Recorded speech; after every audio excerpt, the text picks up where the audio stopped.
Please help me." The words formed silently in the autumn air, shaped only by trembling hands that no one around seemed to understand. 26-year-old Savannah Blake stood frozen on the sidewalk outside Henderson's Corner grocery, her heart pounding so violently against her ribs that she could feel the vibration in her throat. The evening had painted Ashford, Tennessee in shades of amber and gold, the kind of picture-perfect autumn sunset that usually made her smile. But tonight, the beauty felt like a cruel joke, because 20 feet behind her, standing in the shadow of a flickering street lamp, was the man who had been turning her life into a waking nightmare for the past 3 weeks. She had made a terrible mistake today, the kind of small, ordinary decision that seems meaningless until it becomes everything.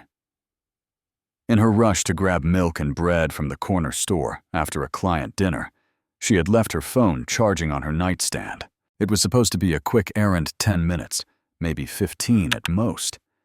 She had been wearing her favorite red dress, a fitted piece that hugged her curves elegantly and made her feel confident and beautiful.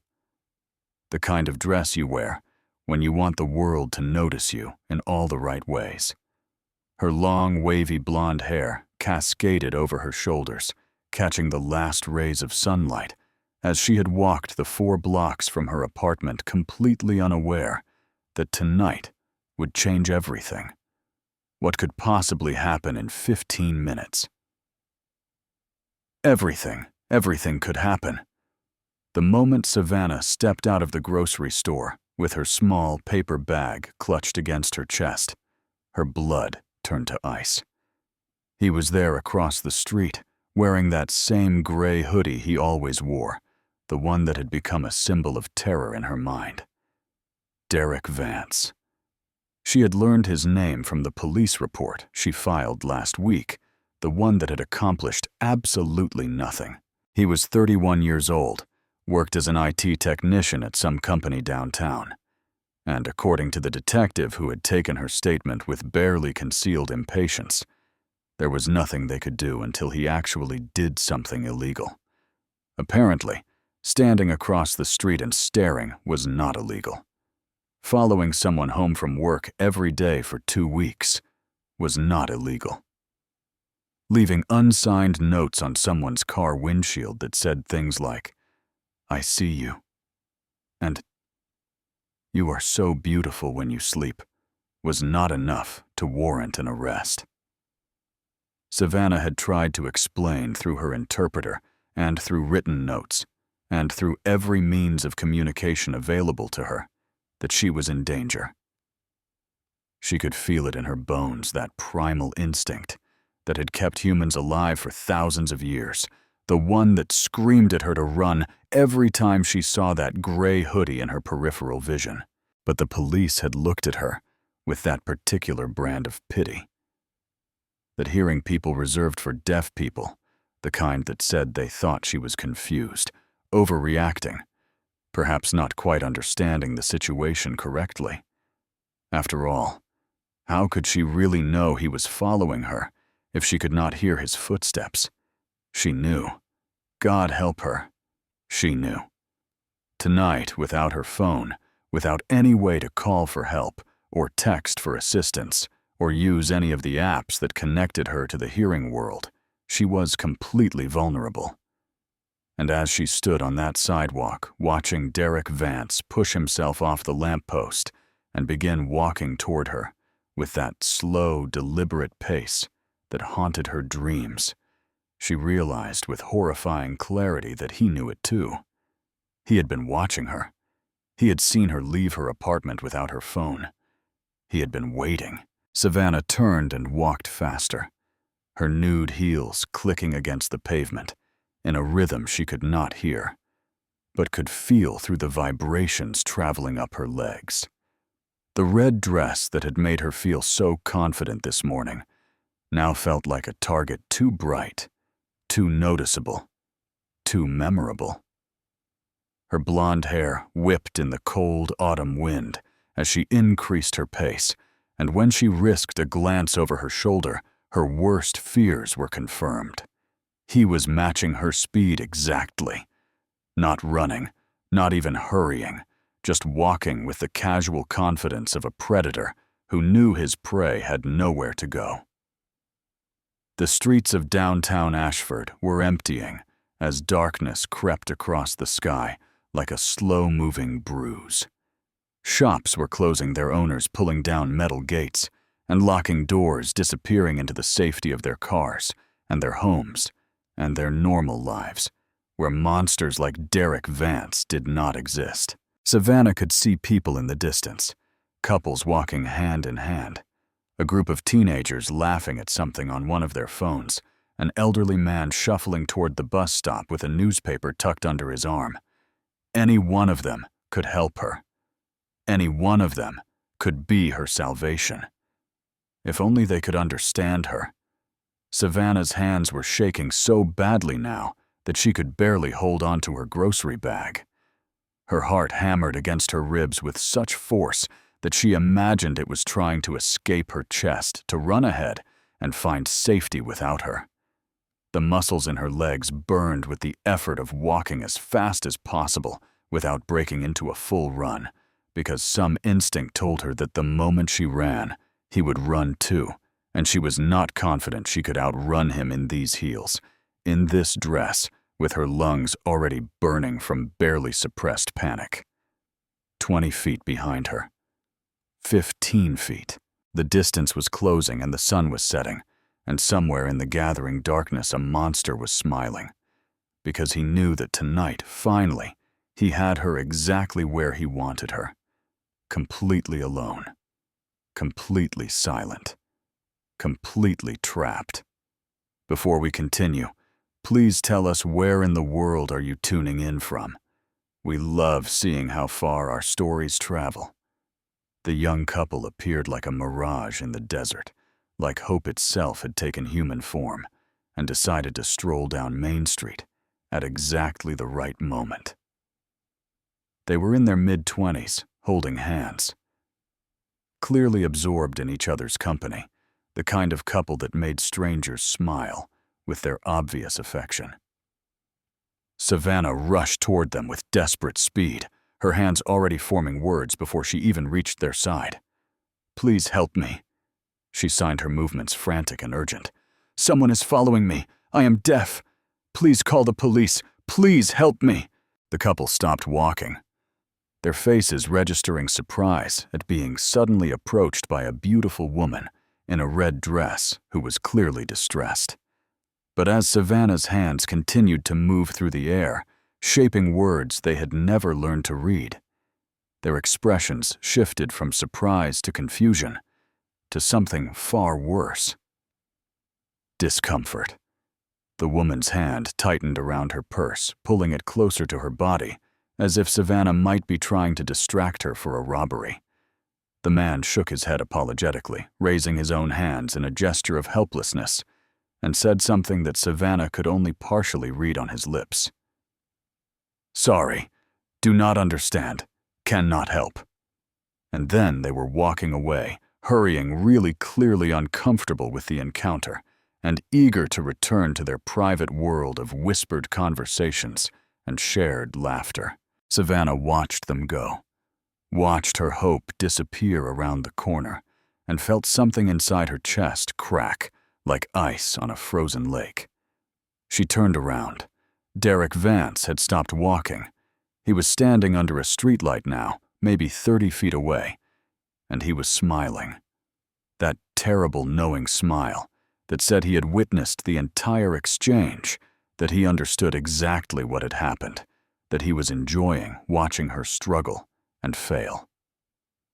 Savannah forced herself to move, scanning the street for anyone else who might help. She spotted an elderly man locking up his hardware store, pulling down the metal security gate with practiced ease. She ran toward him, her heels catching on the uneven sidewalk, nearly sending her sprawling. But she caught herself and kept moving, her hands already rising before she reached him. "Please," she signed desperately. "That man is following me. Please call the police. Please help." The elderly man squinted at her. through thick glasses. His weathered face creased with concern, but also confusion. He pointed to his ear and shook his head sadly, the universal gesture, for I do not understand. Then he reached out and patted her shoulder with a kind, gnarled hand. Said something she could not read through his bushy gray mustache and turned to walk toward his car, parked in the small lot beside the store. Savannah grabbed his sleeve, pulling gently, trying to communicate through sheer desperation that something was wrong, that she needed help, that the monster standing down the street was going to hurt her if someone did not intervene. But the old man just looked at her with sad, apologetic eyes, gently freed his arm from her grip, and continued walking away. She tried to follow him, to stop him, to somehow make him understand, but a hand caught her arm, spinning her around. A woman in a power suit, maybe 40, briefcase in one hand, keys in the other, clearly on her way to her car after a long day at work. She had seen Savannah grab the old man and had intervened, probably thinking she was protecting him from a crazy person. "What do you think you are doing?" the woman demanded, her face hard with disapproval. Savannah's hands flew through the air, trying to explain, trying to communicate her terror, but the woman just stepped back, her expression shifting from anger to confusion to something that looked unsettlingly like disgust. "I do not understand what you are." The woman stopped mid-sentence, her eyes widening as she realized something. "You are deaf."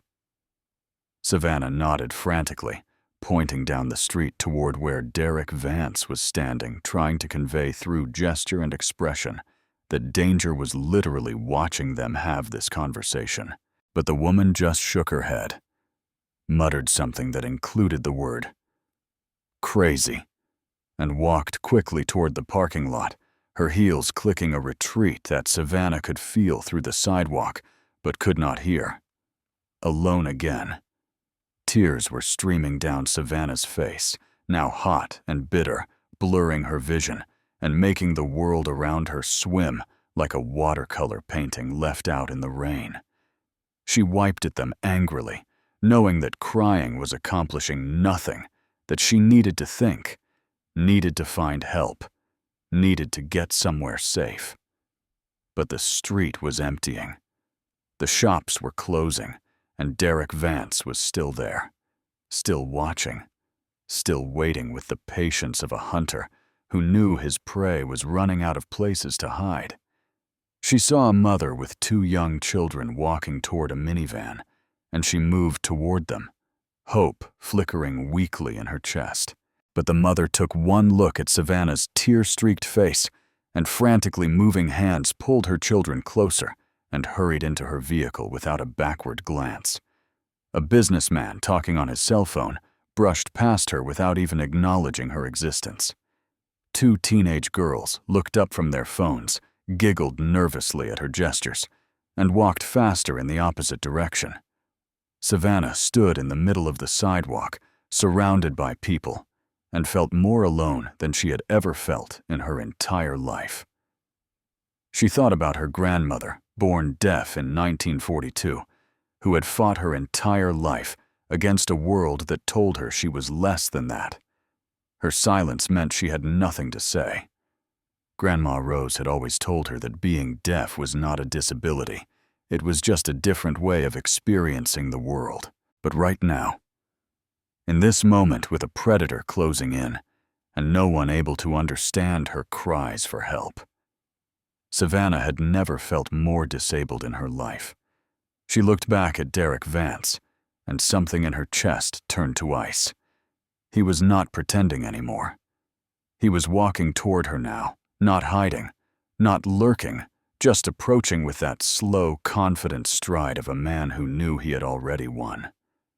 That terrible smile was still fixed on his face, wider now, triumphant, and as the last rays of sunlight disappeared behind the buildings and the streetlights flickered to life, Savannah saw something in his eyes that made her stomach drop. Hunger. He had been playing with her for 3 weeks, stalking her, terrorizing her, enjoying the way she jumped at shadows and checked over her shoulder every few seconds. But the game was ending now. She could see it in his eyes, in the way he moved, in the deliberate pace that said he was done waiting. Savannah ran.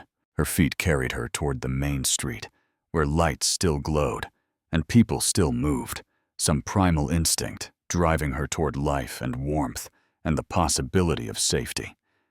Her heels were slowing her down, but she did not dare stop to take them off, did not dare lose even a single second while the monster was closing in behind her.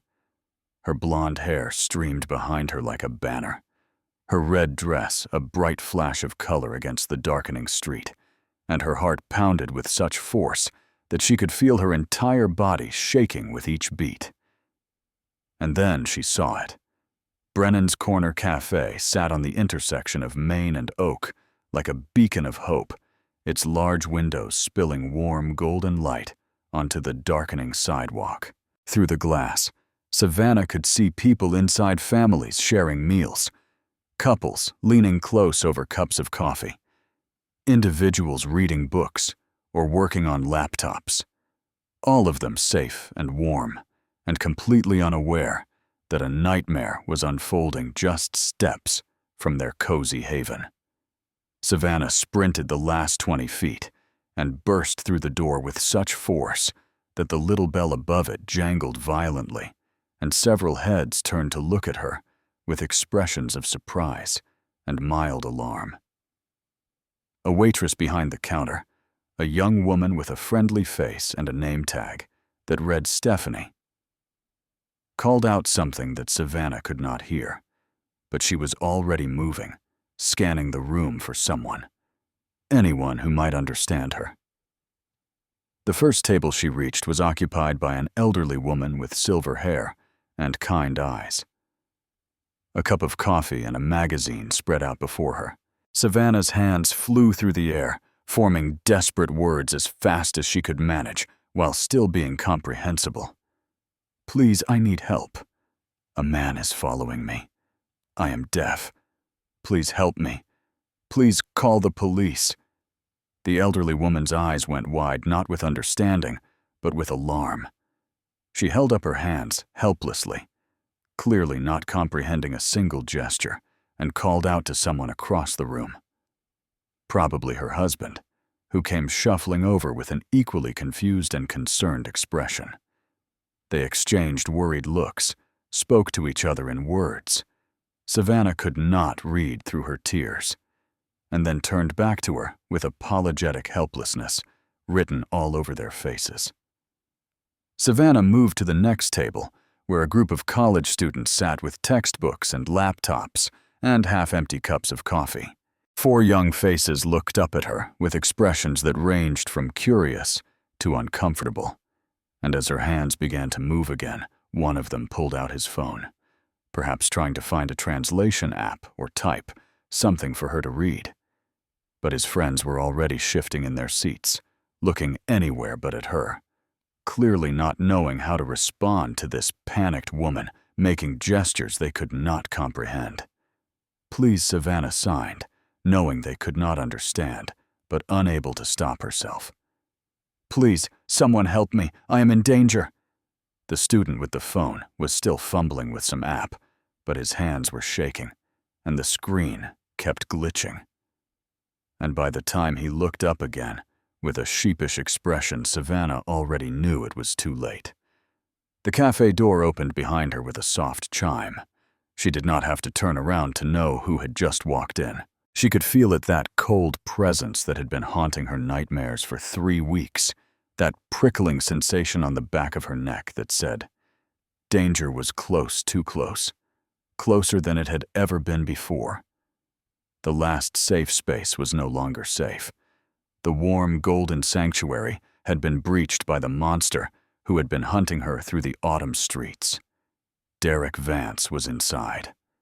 Savannah's breath came in ragged gasps, and her vision blurred with fresh tears as the reality of her situation crashed over her like a wave of ice water. She was trapped, surrounded by people who could not understand her, stalked by a predator who knew exactly how helpless she was and completely cut off from any means of calling for help.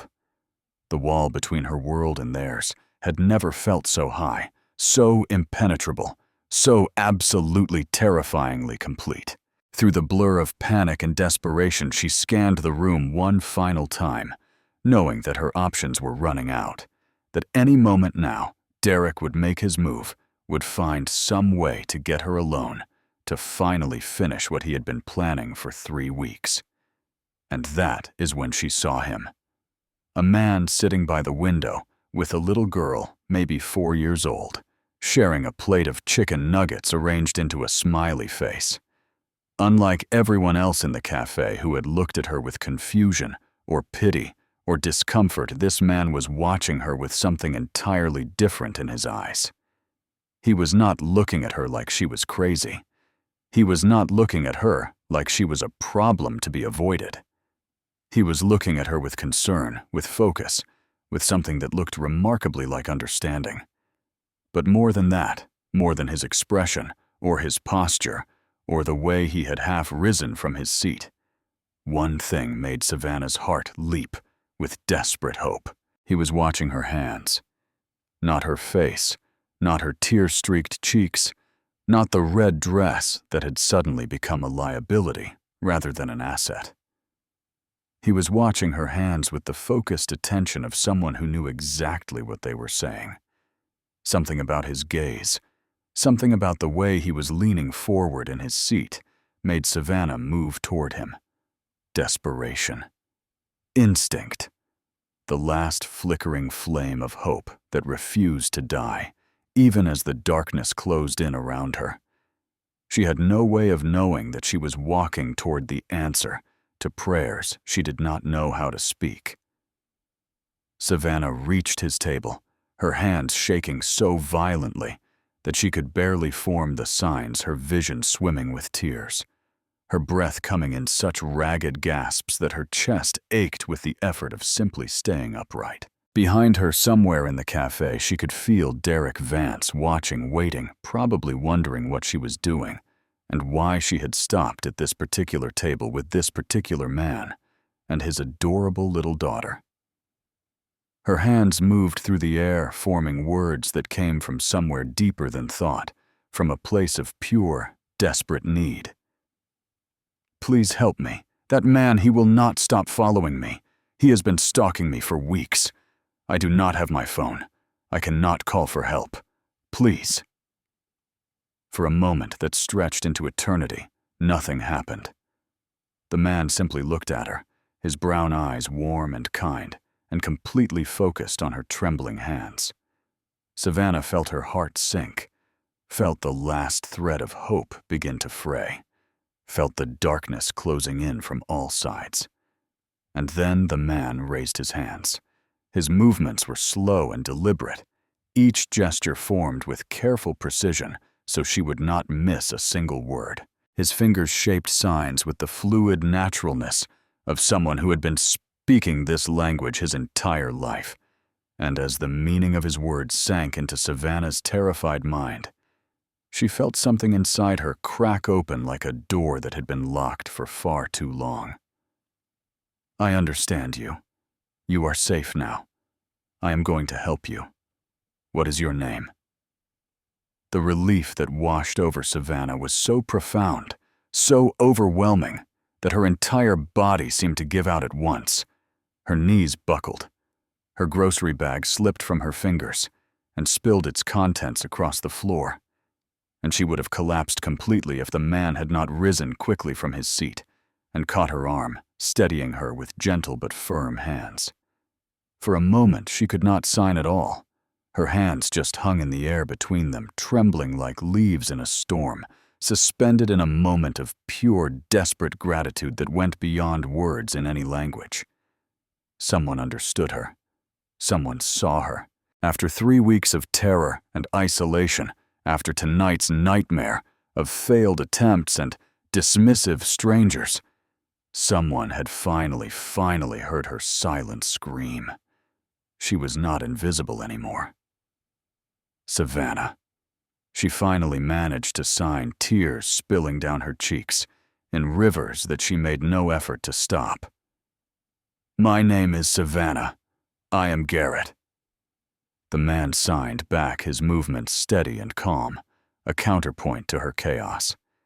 He guided her gently into the seat beside his daughter, positioning himself so that he was between Savannah and the rest of the cafe, between Savannah and the door, between Savannah and the monster who had followed her into what should have been safety. He turned to the little girl who was watching the exchange with wide eyes and a half-eaten chicken nugget clutched in her small hand. "Lily, honey, this nice lady is going to sit with us for a little while. Okay, she is having a very scary day, and we are going to help her." The little girl nodded solemnly, her curly brown hair bouncing with the movement. Her big blue eyes filled with that particular seriousness that children adopt when they sense something important is happening. "Is a bad guy being mean to her daddy, something like that, sweetheart? I need you to stay right here and be very brave. Can you do that for Daddy?" "I can be very brave," Lily announced, sitting up straighter in her seat. She reached out and patted Savannah's hand with her small, slightly sticky fingers. "Do not worry, pretty lady. My daddy is really good at helping people. He helped me when I was scared of the dark, and now I am not scared anymore." Despite everything, despite the terror still coursing through her veins, and the monster still somewhere in the cafe behind her, Savannah felt a tiny smile tug at the corner of her lips. This child, this earnest little girl, with her chicken nuggets and her unwavering faith in her father, was offering comfort to a complete stranger with the simple, uncomplicated kindness that only children seem to possess. Garrett stood, and Savannah watched as he transformed from a father having dinner with his daughter into something else entirely, something protective and determined and quietly formidable. He walked directly toward the counter where the waitress named Stephanie was watching the scene with confused concern, and although Savannah could not hear his words, she could read his lips well enough to understand the gist. "Call 911 right now. That man by the door has been stalking the woman at my table. She is deaf and does not have her phone. She has been trying to get help, but no one understood her. Do not let him leave." Stephanie's eyes went wide, and she immediately reached for the phone on the wall behind the counter. As she dialed, Garrett turned and walked toward Derek Vance, who was standing near the entrance with his hands in the pockets of his gray hoodie, trying to look casual and failing miserably. From her seat, Savannah watched the confrontation unfold. Garrett positioned himself directly in front of Derek, blocking any path to her table, his posture relaxed, but his presence unmistakably firm. Derek's confident smile flickered, faltered, and then died completely as he realized that his game had changed, that his carefully planned hunt had been interrupted by a variable he had not anticipated. Other patrons in the cafe were standing now, drawn by the tension forming a loose semicircle that blocked the door. The elderly woman and her husband, the college students with their textbooks. Even the barista had come out from behind the counter, crossing her arms over her chest and glaring at Derek with the righteous indignation of someone who had just learned they were in the presence of a predator. Savannah could see Derek's mouth moving, could see him gesturing at her, probably trying to spin some story about a misunderstanding about a jealous ex-girlfriend overreacting about anything that might let him walk out that door without consequences. But Garrett was not moving, was not backing down, was not giving an inch. And then, through the cafe's large windows, Savannah saw the most beautiful sight she had ever witnessed in her 26 years of life. Blue and red lights flashing against the night sky. The police had arrived.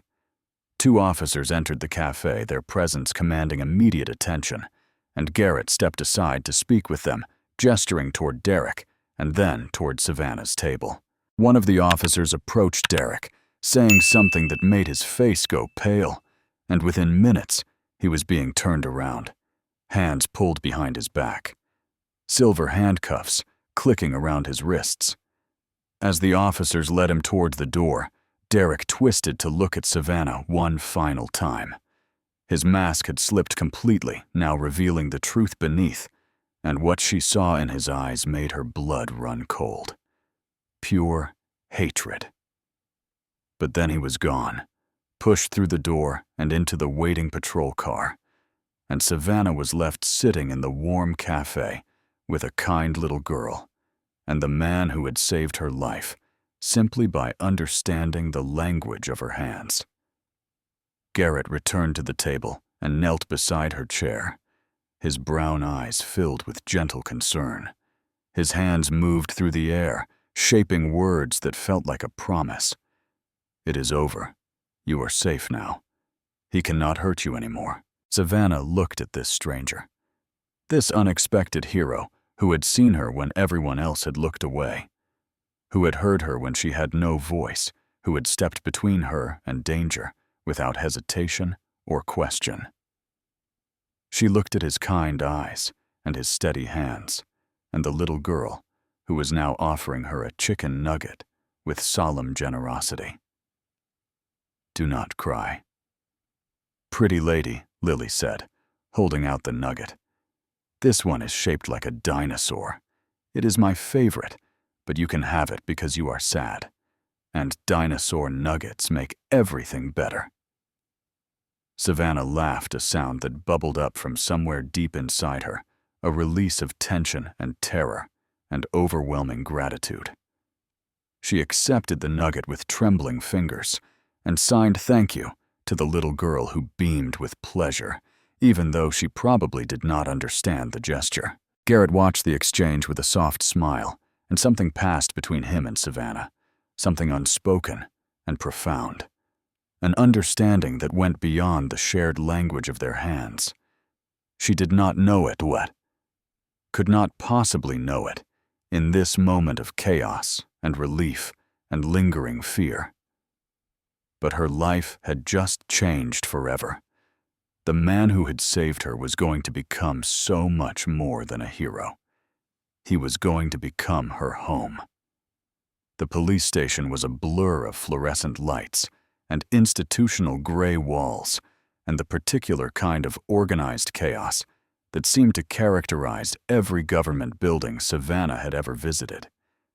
She sat in a small interview room, her red dress rumpled and stained from when she had dropped her grocery bag in the cafe, her carefully applied makeup long since ruined by tears, and the rough paper towels in the station's bathroom. But she was not alone. Through the glass window that separated the interview room from the main bullpen, she could see Garrett sitting in an uncomfortable plastic chair, his little daughter asleep in his arms, with her head resting against his shoulder. It was nearly midnight, and he had every reason to go home, every excuse to leave now that his part in the drama was over. The police had his statement. His daughter needed her bed. His role as hero was complete. But he stayed. Every time Savannah looked through that window, he was there, watching over her like a guardian angel, who had traded his wings for a button-down shirt and kind brown eyes. She did not understand why he remained, did not know what obligation he felt toward a woman he had met only hours ago. But his presence through the glass was an anchor that kept her from drifting into the sea of panic that threatened to pull her under with every passing minute. The interview took 3 hours. An ASL interpreter had been called in, a middle-aged woman named Patricia, who translated Savannah's signed statements into spoken words for the detectives and spoke their questions in signs for Savannah to answer. The process was exhausting, going over every detail of the stalking, every encounter with Derek Vance, every failed attempt to get help before tonight. When Detective Morrison showed her Derek's file, Savannah felt her blood turn cold for an entirely different reason than fear. There were 2 other complaints from women in the past 5 years, both of whom had reported being followed, and watched, both of whom had eventually dropped their cases due to lack of evidence, or Savannah suspected, reading between the lines, lack of hope that anyone would believe them. She was not his first victim. She was just the most recent, and if Garrett had not been in that cafe tonight, if he had not understood her desperate signs, if he had not stood up and taken action when everyone else had looked away, she might have become another dropped case, another woman who could not prove her terror, another victim who learned too late that the justice system was never designed to protect people like her. When the interview finally ended, and Savannah emerged from the room on legs that trembled with exhaustion, Garrett was immediately on his feet. Lily stirred in his arms, mumbled something about dinosaurs, and then settled back into sleep, with the easy trust of a child who knew her father would keep her safe. Savannah realized with a small jolt of surprise that she had no way to get home. She had walked to the grocery store, which meant she was miles from her apartment, with no phone to call a cab and no energy to walk. The thought of asking the police for a ride made her stomach turn for reasons she could not quite articulate. Garrett seemed to understand, without her having to explain. He signed one-handed while supporting Lily with the other, his movements slightly awkward, but still comprehensible. "I can drive you home. It is late.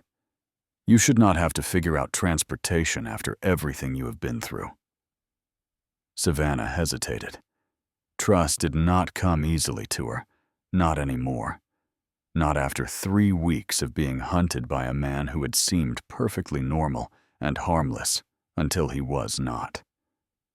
But something about Garrett, about his patient eyes and his sleeping daughter, and the way he had stepped into danger for a complete stranger, made her resistance crumble. She nodded, and together they walked out of the police station into the cold night air. The drive to her apartment was quiet, in the way that only a car containing a deaf person and someone who cannot sign while driving can be quiet. Lily slept in her car seat, occasionally making small sounds that Savannah could not hear, and Garrett focused on the road, while Savannah stared out the window at the passing streetlights, each one a small beacon of normalcy in a night that had been anything but normal.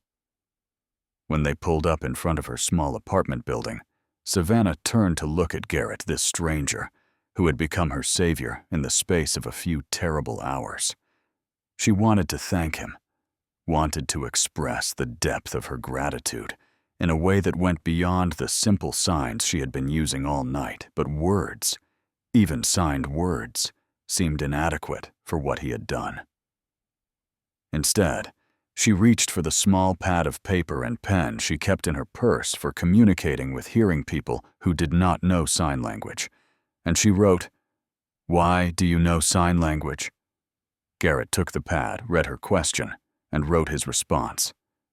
"My older brother. He has been deaf since birth." Their eyes met in the dim light of the car's interior, and something passed between them, an understanding that went beyond gratitude, beyond relief, beyond the circumstances that had brought them together. He was connected to her world in a way that most hearing people never were, and that connection, that bridge between their 2 ways of experiencing reality, felt like the beginning of something she could not quite name. She wrote one more thing before getting out of the car. "Thank you, Garrett. You saved my life." Then she was walking toward her building, and he was waiting, and she could feel his eyes on her back until she reached the door, unlocked it, and stepped inside. Only when the light in her window turned on did she hear through the vibration in the floor the sound of his car pulling away. Savannah locked every door, checked every window, retrieved her phone from her nightstand, and saw 47 notifications that suddenly seemed completely irrelevant. She sat on the edge of her bed in her ruined red dress, surrounded by the silence that had been her companion since birth, and finally allowed herself to cry. Not from fear this time. From relief. From exhaustion. From the overwhelming kindness of a stranger who had seen her when no one else could. Garrett could not sleep. He had put Lily to bed hours ago, had gone through their usual nighttime routine of teeth brushing and story reading, and the precise arrangement of stuffed animals that she insisted upon. And now he was sitting alone in his living room with a glass of water. He was not drinking, and a television playing a show he was not watching.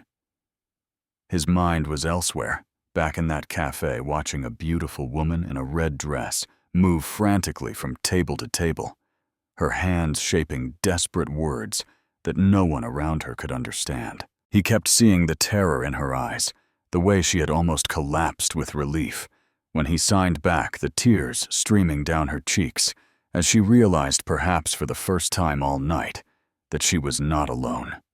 Savannah. Her name echoed in his mind like a song he could not forget.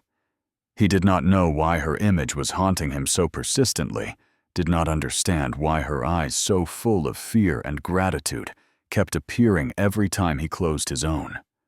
But something about her, something about the way she had looked at him in that cafe, reminded him of something he had been trying to forget for 3 years.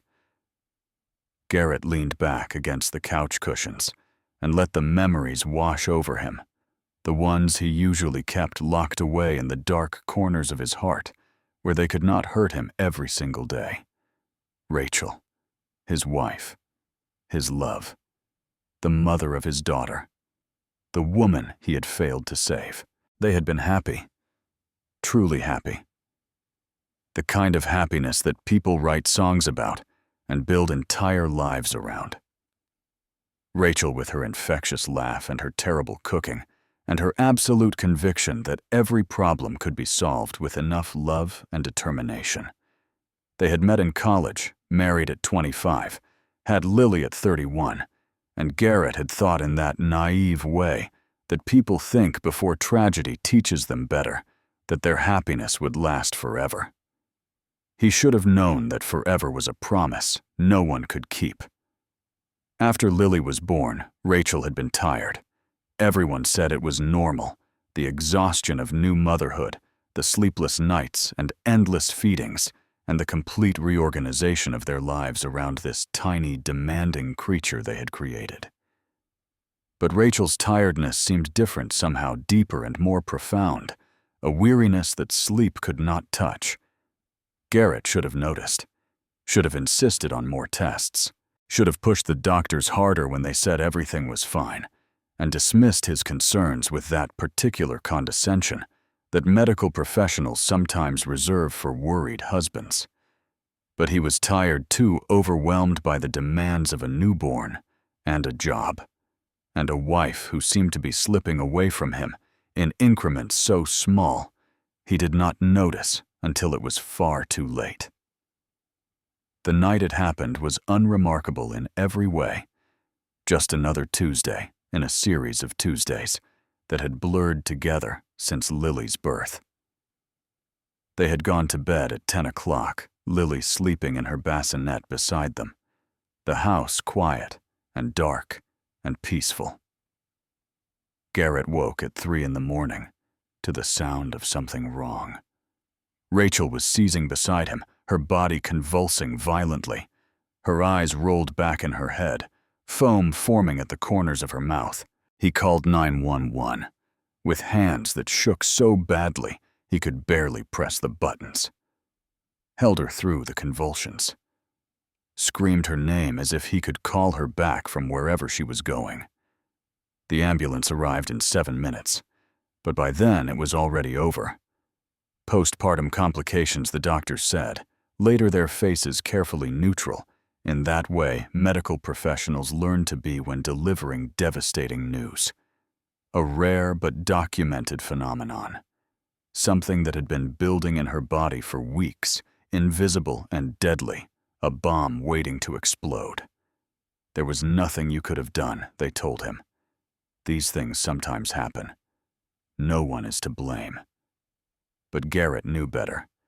He should have noticed the warning signs, should have demanded more tests, should have been more attentive, more present, more aware of the woman he loved. Instead, he had been caught up in the exhaustion of new parenthood, in the demands of his job, in the million small distractions that had pulled his attention away from the only thing that really mattered. Rachel died at 33 years old, and Garrett buried her on a gray November morning, while their 18-month-old daughter sat in his mother's arms, too young to understand why Daddy kept crying. The first year after Rachel's death was a blur of grief so profound, it felt like drowning. Garrett went through the motions of being a father, of working his job, of existing in a world that suddenly seemed colorless and cold, but he was not really there.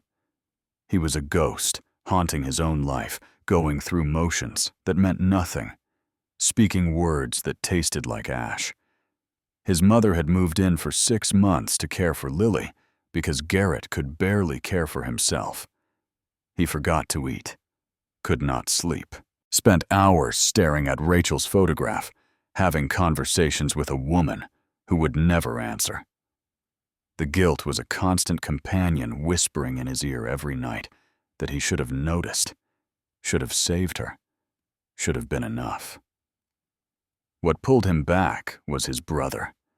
Connor flew in from Washington, D.C. the week after the funeral and stayed for a month sleeping on Garrett's couch, forcing him to eat and shower and occasionally leave the house.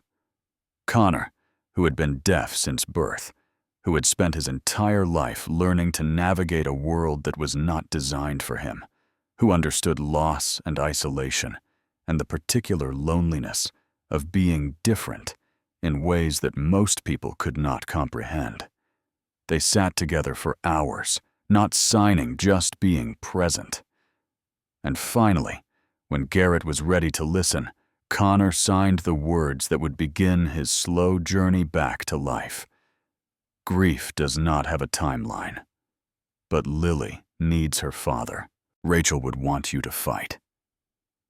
Connor became Garrett's lifeline in the months that followed, calling every week, visiting every month, reminding him that he knew how to love someone in a silent world, that he had been practicing that skill his entire life, that the language of hands and eyes and presence was just as powerful as any spoken word. Slowly, painfully, Garrett began to heal, but the guilt never fully went away. And tonight, watching Savannah struggle and fail to communicate her terror, watching her move from table to table with desperate hope that kept dying in strangers' eyes, Garrett had felt something stir in his chest that he had not felt in 3 years. Purpose. He could not save Rachel. That wound would never fully heal, and perhaps it was not meant to. But tonight in that cafe, he had saved someone. He had understood when no one else could. He had stepped between a woman and the monster hunting her. And for the first time since that terrible November morning, he felt like something more than a ghost, going through the motions of being alive. Garrett pulled his phone from his pocket and looked at the napkin where Savannah had written her contact information for the police report. He had copied her number into his phone hours ago without really knowing why, just feeling like he needed to have. It needed to have some connection to this woman who had appeared in his life like a hurricane and left him feeling strangely, impossibly alive. He did not know what he would say to her, did not know if she would even want to hear from him after tonight. But something told him with a certainty that surprised him that their story was not over. It was just beginning. Morning light filtered through Savannah's curtains with a gentleness that felt almost cruel, as if the sun did not know that the world had tilted on its axis overnight, and nothing would ever be quite the same again. She woke slowly, disoriented, still wearing the red dress that had become a symbol of the worst and best night of her life. For a long moment, she just lay there, staring at the ceiling, trying to reconcile the terror of the previous evening with the peaceful ordinarinesses of her bedroom. Her mascara had left dark stains on her pillow. Her hair was a tangled mess. Her entire body ached with the tension of prolonged fear finally releasing its grip. But she was alive, and somewhere in the Ashford County Jail, Derek Vance was not. Savannah reached for her phone and saw, amid the barrage of notifications she had ignored last night, a single text from an unknown number that made her heart skip in a way that had nothing to do with fear. "This is Garrett from last night. I wanted to make sure you were okay. No pressure to respond." She stared at the message for a long time, reading it over and over, as if the words might change or disappear. He had reached out. He had thought about her. This stranger who had stepped into her nightmare and pulled her out, who had understood her language when the rest of the world had just seen a crazy woman waving her hands in the air, who had looked at her with kindness instead of pity.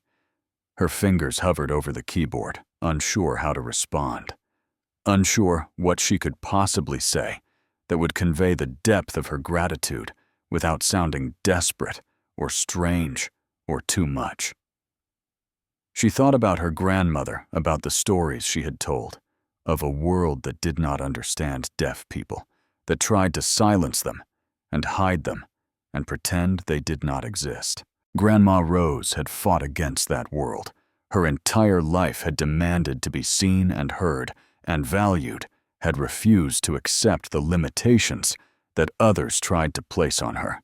Savannah came from a long line of fighters.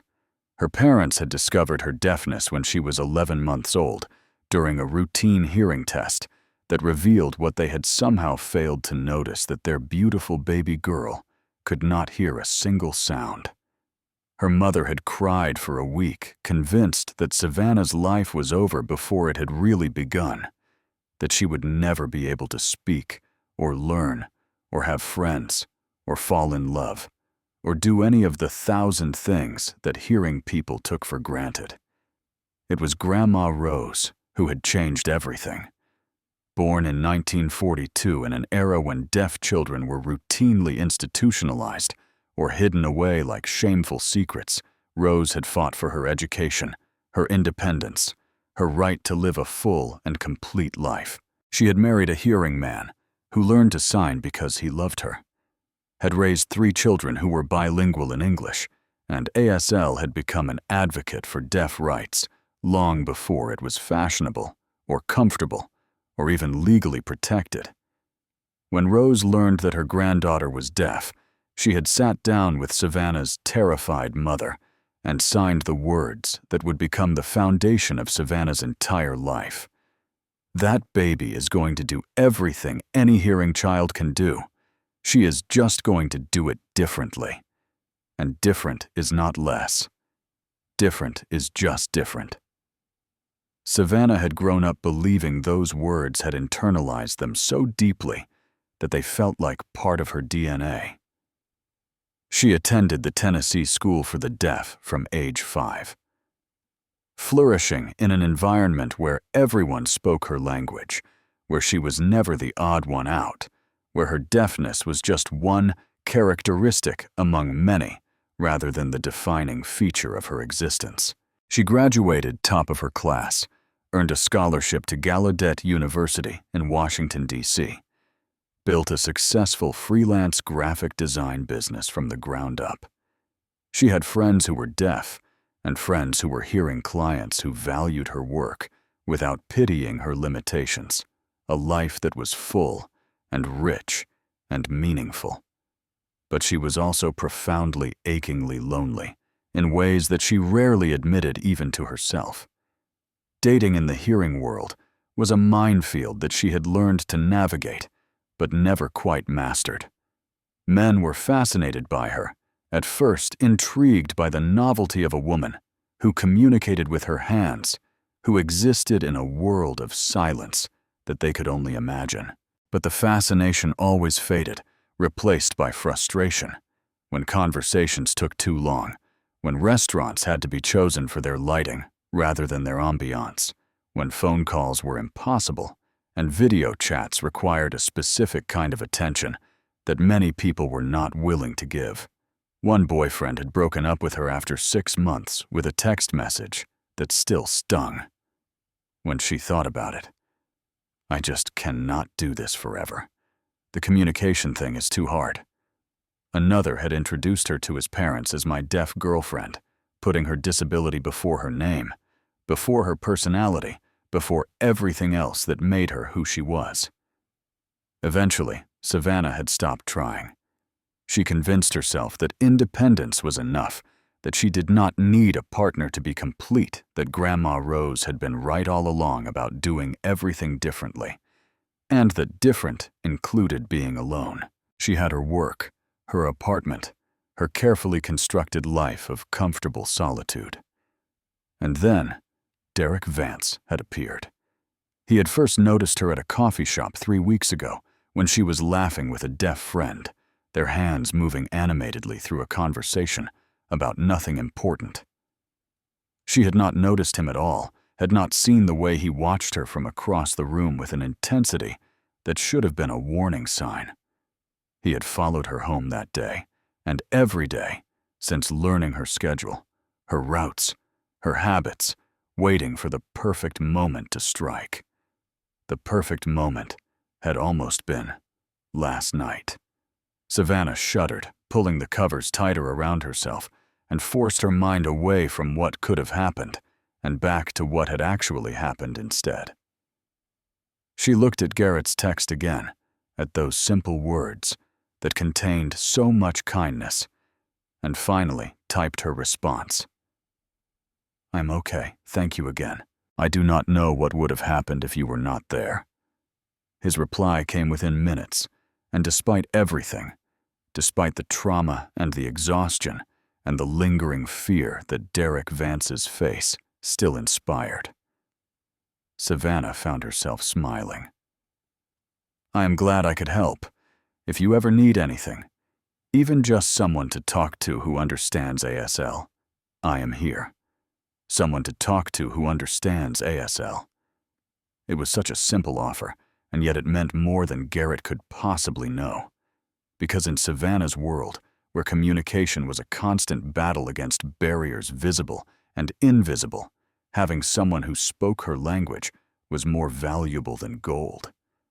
She saved his number in her contacts, and something that felt suspiciously like hope began to bloom in her chest. The texting started slowly, tentatively, like two people learning the steps of a dance neither had practiced before. Garrett would send her photos of Lily's crayon drawings, and Savannah would respond with pictures of her latest design projects.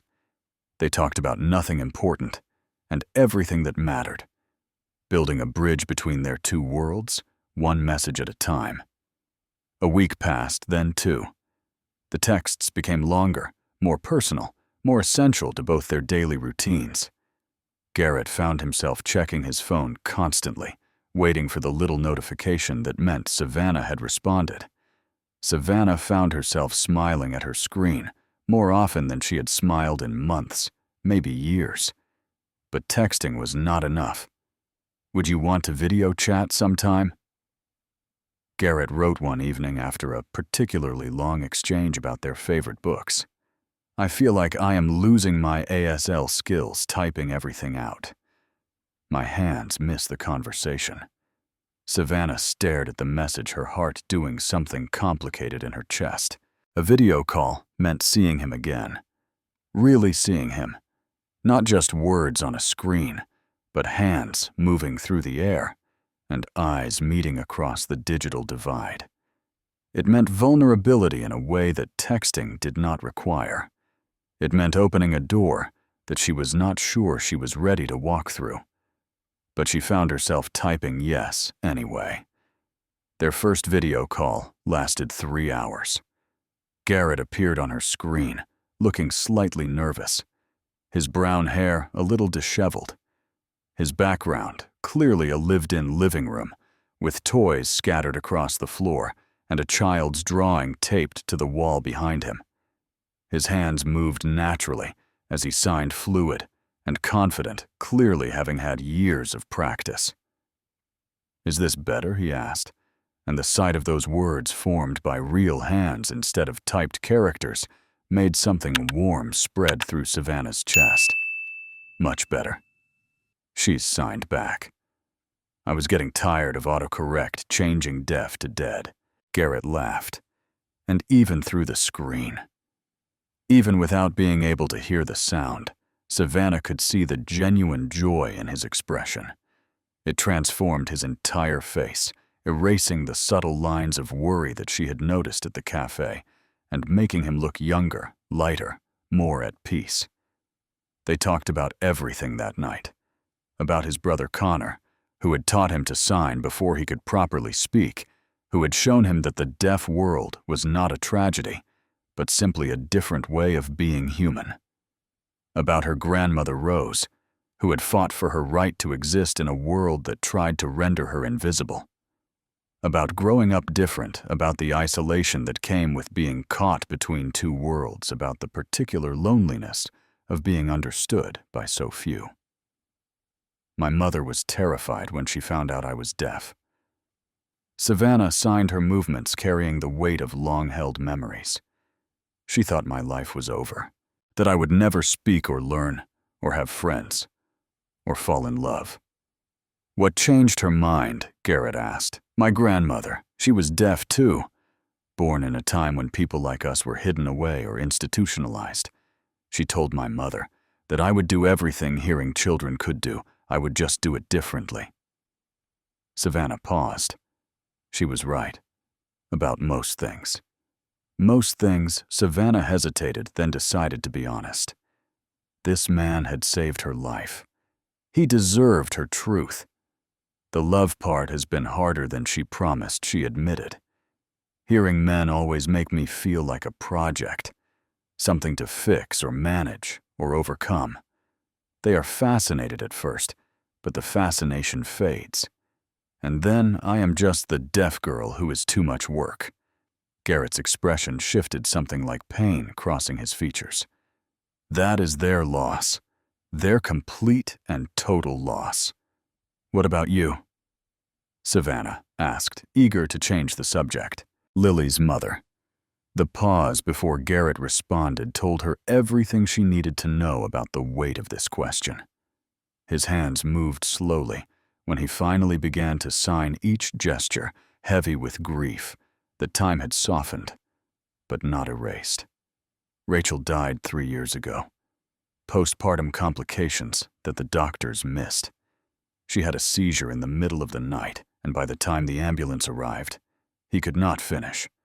"I'm so sorry," Savannah signed, and she meant it with every fiber of her being. "I cannot imagine losing someone like that. The person you chose to build a life with." I should have noticed the warning signs, Garrett continued, and Savannah recognized the particular quality of guilt in his expression, the kind that came from replaying every moment and wondering what you could have done differently. She was tired, so tired, and I just kept telling myself it was normal. New mother exhaustion. It would pass, but it never passed, and I never pushed hard enough for answers. And then, "You could not have known," Savannah interrupted, her hands moving with gentle firmness. "An invisible illness is not your failure. You loved her. You were present. You were doing your best. That has to be enough, because it is all any of us can do." Garrett stared at her through the screen, and for a long moment, neither of them signed anything. But the silence was not awkward. It was full, complete, a communication that went beyond words in any language. "Daddy," a small voice off camera made Garrett turn. "Daddy, who is the pretty lady?" Lily appeared on the screen, her curly brown hair, sleep mussed, her dinosaur pajamas, slightly too big for her small frame. She peered at Savannah through the camera with the unabashed curiosity of childhood. "This is Savannah," Garrett signed, and spoke simultaneously. "Remember I told you about her? She is the lady from the cafe." Lily's eyes went wide with recognition. The pretty lady who was scared. "Hi, pretty lady. I like your yellow hair." Savannah laughed that silent laugh that Garrett was beginning to love, her whole face lighting up with genuine joy. She waved at the little girl and signed "thank you" slowly, in case Lily might understand. "What is she doing with her hands?" Lily asked her father. "She is talking, sweetheart. She cannot hear like you and me, so she uses her hands to have conversations." Lily's brow furrowed with intense concentration. "Like when we play charades." "Sort of. But it is a real language with words and sentences and everything. Uncle Connor talks that way, remember?" "Oh yeah," Lily bounced excitedly. "Can I learn to talk with my hands too?" "Maybe someday, sweetheart. But right now, it is past your bedtime." Lily pouted, but allowed herself to be herded away from the camera, pausing only to wave enthusiastically at Savannah and call out, "Bye, pretty lady. Can she come to our house? I want to show her my dinosaurs." When Garrett returned to the screen, slightly flustered and adorably apologetic, Savannah was still smiling. "I am sorry about that. She is not great with boundaries yet." "Do not apologize." Savannah signed. "She is wonderful, completely wonderful." They talked for another hour after that, until Garrett had to go deal with some bedtime negotiation that apparently involved the precise angle at which Lily's nightlight needed to face. But before they ended the call, he asked her something that made her heart skip. "Would you want to have dinner with us, just dinner? It's friends. Lily makes a mean, well, she helps me make a mean macaroni and cheese."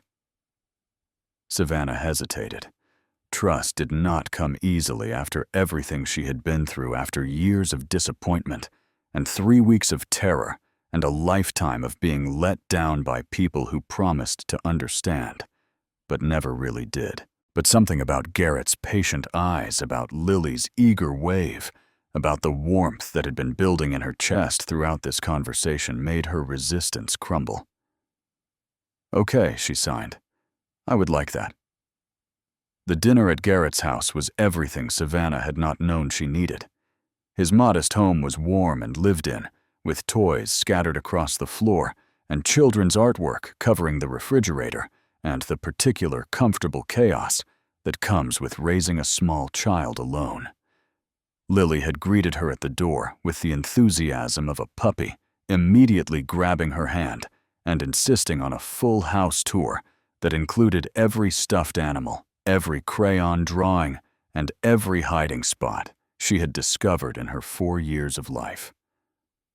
Savannah noticed Rachel everywhere, in the photographs that lined the hallway, showing a beautiful woman with dark hair and a warm smile, holding a newborn Lily, dancing with Garrett at what looked like their wedding, laughing at something off camera. In the small touches around the house, an embroidered pillow on the couch, a set of cookbooks on the kitchen shelf, a delicate necklace in a shadow box on the wall. Rachel's presence was woven into the fabric of this home, a ghost who haunted not with malice, but with love. Dinner was chaotic in the best possible way. Lily chattered constantly, her small voice filling the air with observations about her day. Questions about Savannah's yellow hair, theories about whether dinosaurs had favorite colors. Garrett signed across the table while simultaneously managing his daughter's eating habits, their hands creating a secondary conversation that ran alongside Lily's endless monologue. But throughout the evening, Savannah noticed something that made a knot form in her stomach. Lily kept asking what and huh with increasing frequency. She turned her head to favor her right ear when Garrett spoke. She did not respond when he called her name from another room. After Lily had been put to bed, after the dishes were done, and the toys were picked up, and the house had settled into quiet Savannah, found herself sitting on the couch with Garrett, trying to figure out how to say something that she desperately hoped she was wrong about. Garrett, she finally signed her movements careful and slow. I do not want to overstep. You barely know me, and this is not my place. But I need to ask something. His expression shifted to concern. What is it? Has Lily's hearing been tested recently? The color drained from Garrett's face so quickly that Savannah feared he might actually faint. His hands trembled as he tried to respond, forming signs that did not quite complete themselves before breaking apart. I have noticed it too. He finally managed. The last few months, she does not hear me when I call from another room. She turns the television volume higher than she used to. She asks people to repeat themselves more often. His jaw tightened with the effort of admitting something he had been desperately trying to deny. I have been telling myself it is nothing. Ear infections, maybe. Selective hearing like all kids do. I have been avoiding finding out for sure, Savannah completed for him. Yes, the word was barely a whisper, more movement of lips than actual sign. If I do not know if there is no diagnosis, then maybe it is not real. Maybe I'm just being paranoid. Savannah reached out and took his hand, stilling their anxious movement. She waited until he looked at her, really looked at her, before she spoke. I understand why you are afraid, more than you know.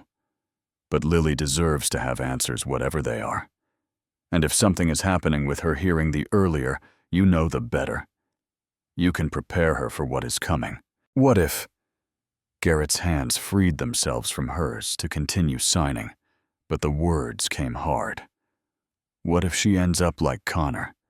What if she goes completely deaf? Then she will learn to live in a silent world. Savannah signed gently. The way I do, the way your brother does. And she will be okay, because she has a father who already knows how to communicate with her. Garrett stared at her for a long moment, and then he pulled out his phone and began searching for audiologists in the area. His hands were still shaking, but he was moving forward, facing the fear instead of hiding from it. Savannah watched him, and something shifted in her heart. This man who had saved her life without hesitation was now letting her into his most vulnerable space, sharing his deepest fear, accepting her help with a trust that she had not earned, but desperately wanted to deserve.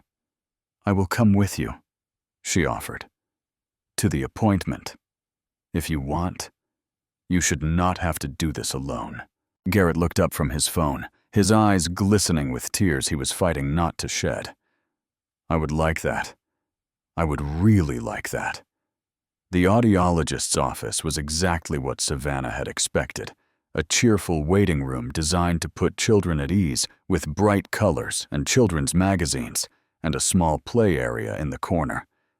Lily thought it was all a great adventure, excitedly examining the toys and chattering about how she was going to pass all the tests and win all the games. Garrett sat rigid in the plastic chair, his hands gripping the armrests so tightly that his knuckles had gone white. Savannah sat beside him close enough that their shoulders touched, offering what comfort she could through proximity alone. When the technician called Lily's name, the little girl bounced up with enthusiasm. Watch me, Daddy, I am going to be really good. The testing room was visible through a large window, and Garrett pressed himself against the glass, like a man watching his own execution. Lily sat in a small chair, wearing oversized headphones that made her look impossibly tiny, turning her head toward sounds that Savannah could not hear, pressing buttons when she detected tones completely unaware of the weight of what was happening. She missed several sounds. Savannah could tell from the technician's expression from the way she adjusted frequencies, and tried again from the subtle furrow in her brow that deepened with each failed response. Lily turned to look at sounds on her right side, but her left ear seemed to miss them entirely. She pressed the button enthusiastically for low tones, but did not react at all to some of the higher frequencies.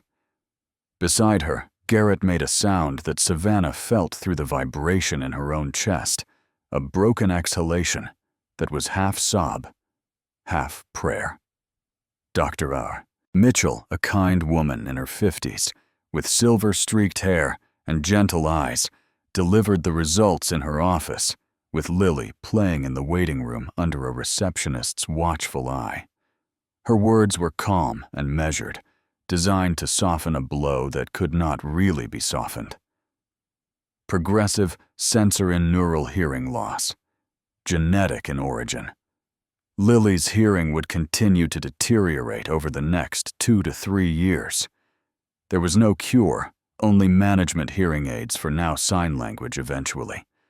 By the time she was 7 or 8, she would likely be profoundly deaf. Garrett's world narrowed to a single point of pain. He heard the words, but could not process them, could not make them fit into any reality he was willing to accept. This was his daughter they were talking about, his little girl, who loved dinosaurs and chicken nuggets and singing along to Disney movies. They were telling him that she would never hear music again, never hear his voice, never hear the world that had surrounded her every moment of her 4 years of life. Daddy Lily's voice came from the doorway, where she had escaped from the receptionist and come looking for her father. "Daddy, why are you crying?" "I passed the game, right?" I was really good. Garrett could not speak, could not move, could not do anything but stare at his daughter with tears streaming down his face and his heart shattering into pieces too small to ever reassemble. Savannah stepped forward, kneeling beside Lily and signing slowly, simply, the way she would to any hearing child who did not yet know her language. "You did great, sweetie. Your daddy is just very proud of you." Lily beamed, accepting this explanation with the easy trust of childhood. "I knew I would be good." "Can we get ice cream now? You promised, Daddy." Garrett tried to respond, tried to form words around the grief choking him, but nothing came out. Savannah looked at Dr. Mitchell, who nodded her understanding, and then she took Lily's hand and led her back to the waiting room with promises of ice cream and more games and all the distractions a 4-year-old heart could desire. Behind her, she could hear Garrett finally break down completely, his sobs echoing through the small office as the reality of his daughter's future crashed over him like a wave he could not outrun. The drive home was silent in a way that had nothing to do with Savannah's deafness. Garrett sat in the passenger seat, staring out the window at nothing, his face still wet with tears he had stopped trying to hide. Lily had fallen asleep in her car seat, exhausted from the adventure of the appointment and the ice cream stop that followed, completely unaware of the storm that had just devastated her father's world. At the house, Savannah carried Lily to her bed, tucking her in with practiced gentleness, smoothing the curly hair from her forehead and pressing a soft kiss to her temple. The little girl stirred, but did not wake, and Savannah stood watching her for a moment. This child, who did not know that the world was going silent around her, who was still laughing and playing and living as if nothing had changed. When she returned to the living room, Garrett was exactly where she had left him, sitting on the couch staring at nothing, his entire body radiating a grief so profound it seemed to have its own gravity. Savannah sat beside him, not touching, just present. She had learned long ago that sometimes the most important thing you could do for someone in pain was simply be there to witness their suffering without trying to fix it or minimize it or rush them past it. Finally, after what felt like hours, Garrett's hands began to move. "I cannot do this." The signs were shaky, barely formed, but Savannah understood. "I cannot watch my daughter lose her hearing. I cannot explain to her why the world is going silent. I cannot. His hands dropped into his lap, defeated. I already lost Rachel. I cannot lose Lily too. You are not losing her. Savannah signed back gently. She is still going to be Lily. Still going to love dinosaurs and chicken nuggets and her daddy. She is just going to experience the world differently. You do not understand. Garrett's movements became more agitated, more desperate. My brother Connor, he struggled so much growing up. The bullying, the isolation. Kids who called him stupid because he could not hear them. Teachers who did not know how to accommodate him. He spent years feeling like an outsider in his own world. I watched him cry himself to sleep so many nights, and I could not do anything. I could not fix it. He looked at her with eyes that held depths of pain she was only beginning to understand. I cannot watch Lily go through that. I cannot watch my daughter feel like she does not belong in her own life. Savannah let him pour it out, all the fear and grief and guilt that had been building since the first time he noticed Lily asking what too many times. She let him talk about the nights he had lain awake wondering if he was imagining things, hoping he was just a paranoid parent seeing problems where none existed. She let him confess to the desperate bargaining he had done with a universe that never answered, promising to be a better father, a better person, anything. If only his daughter could be spared. When he was finally empty, when the words stopped coming and his hands fell still. Savannah reached out and took those hands in her own. She waited until his eyes met hers. I need to tell you something, she signed, and I need you to really hear it. Savannah's hands moved through the air with a passion and certainty that commanded attention. She had spent 26 years being deaf. 26 years learning what that meant and what it did not mean.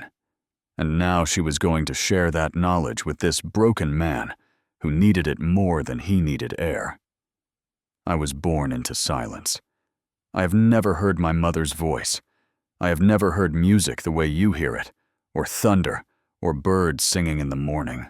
The world you live in, the world of sound and speech and casual conversation, is as foreign to me as another planet.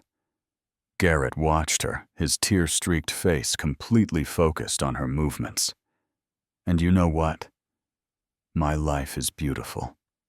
She paused, letting that sink in. I graduated top of my class at the Tennessee School for the Deaf. I earned a degree in graphic design from one of the best universities in the country. I built my own business from nothing but talent and determination. I have friends who love me, clients who value my work, a life that is full and rich and meaningful. Her hands moved faster now, more emphatic. Yes, there are challenges. There are people who underestimate me, who pity me, who treat me like something broken that needs to be fixed. There are restaurants I cannot enjoy because the lighting is wrong for signing. There are relationships that have failed because hearing men could not handle the communication differences. There are moments more than I like to admit when I feel lonely and misunderstood. She leaned closer to Garrett, making sure he saw every sign clearly. But those challenges do not define my life. They are just part of it. The same way your grief over Rachel is part of your life, but not all of it. The same way Lily's deafness will be part of her life, but not all of it. Garrett's hands finally moved shaky, but determined. What if I'm not enough? What if I can, not give her what she needs? You already speak her future language, Savannah reminded him. Do you know how rare that is? Most parents of deaf children have to start from scratch, learning signs, while their child is learning them too, always playing catch-up. But you already know ASL. You already know how to communicate in a silent world. That is a gift, Garrett. It is a gift you can give her every single day. She squeezed his hands, feeling the tremor in his fingers beginning to still. Lily has something else that I did not have at her age. She has you, a father, who has loved a deaf person his entire life, who understands the deaf world from the inside, who can guide her through this transition with knowledge and patience and acceptance. And she has me," Savannah added quietly. "If you want, I will teach her everything I know. I will show her that deaf is not broken, not less, not a tragedy. I will introduce her to my community, to deaf children and adults who can show her what her future looks like, to people who will never make her feel like an outsider because they understand exactly what she is going through." Garrett stared at her with eyes that held something new, not just grief, but wonder. "Why? Why would you do this for us? You barely know us. You have your own life, your own problems. Why would you take on ours?"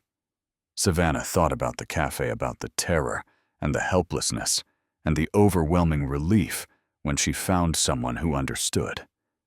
She thought about her grandmother, who had spent her entire life fighting for deaf people to be seen and valued.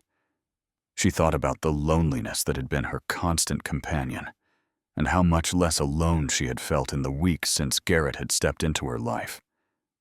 "Because someone helped me when I was terrified and alone," she finally signed.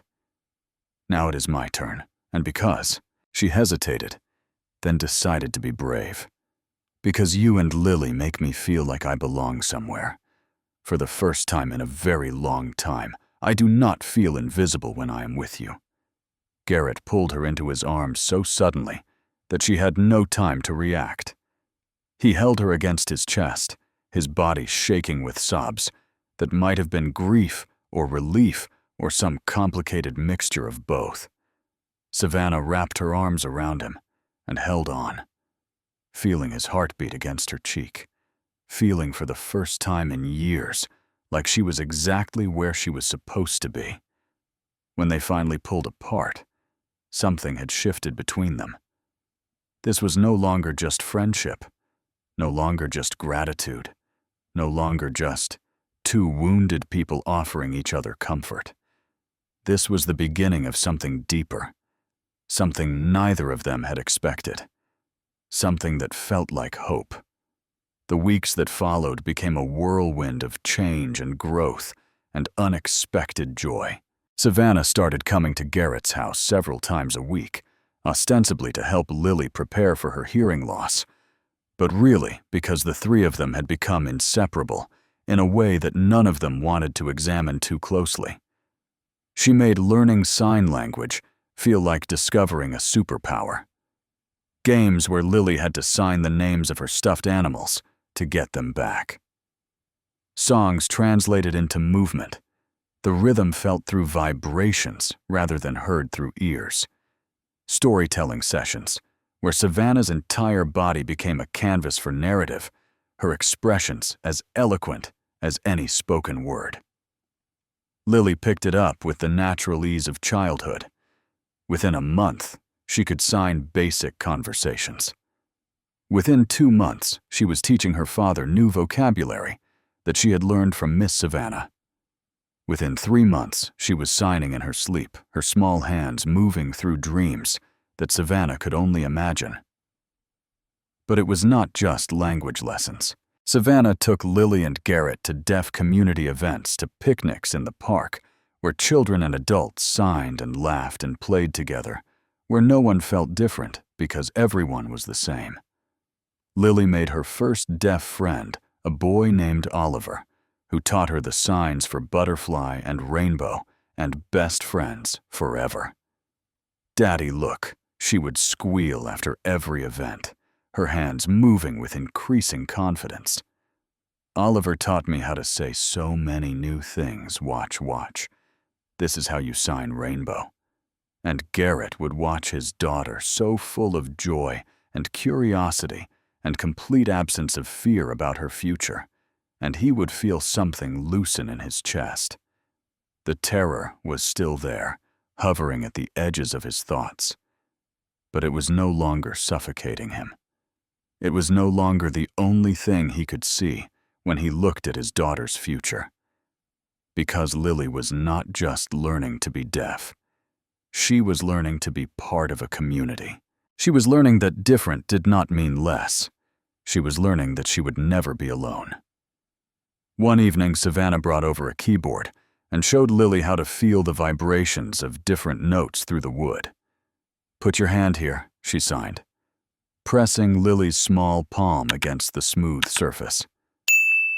"Can you feel this one?" She played a deep bass note, and Lily's eyes went wide with wonder. "It tickles, do another one."